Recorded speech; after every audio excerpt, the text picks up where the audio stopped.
ప్రళయంలా ఉప్పొంగుతున్న సముద్రం, పిడుగులు పడుతున్న ఆకాశం. అలాంటి రాత్రిలో ఒక యాత్ర ప్రారంభమైంది అర్జున్. ఒక పురాతన తాళపత్రం అతని చేతిలో ఉంది. ఉదయం కిరణాలు పడగానే సముద్రం మధ్యలో ఒక రహస్య ద్వీపం కనిపించింది. అక్కడ వేల ఏళ్ల పాత దేవాలయం మనుషుల కళ్లకు దూరంగా దాగి ఉంది. ఈ గర్భగుడి సాధారణం కాదు. ఇది దేవతల రహస్యం దాచుకున్న స్థలం. ద్వారం తెరుచుకోవాలంటే బుద్ధి కూడా కావాలి. ఈ మార్గం నాగబంధంలా తిరుగుతూ ఉంటుంది. ఒక్క తప్పు అడుగు ప్రాణానికి ప్రమాదం. గోడలపై ఉన్న శిల్పాలు జీవం ఉన్నట్టే కనిపిస్తున్నాయి. ఇక్కడద మాయే నిజంలా ఉంటుంది.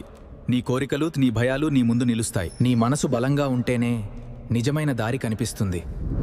ఈ నిధిని కాపాడేది మనిషి కాదు, ఒక దివ్య శక్తి, క్షేత్రపాలకుడు. అతన్ని ఓడించలేం. అతని విశ్వాసాన్ని గెలవాలి. ఇదే అందరూ వెతికే నిధి.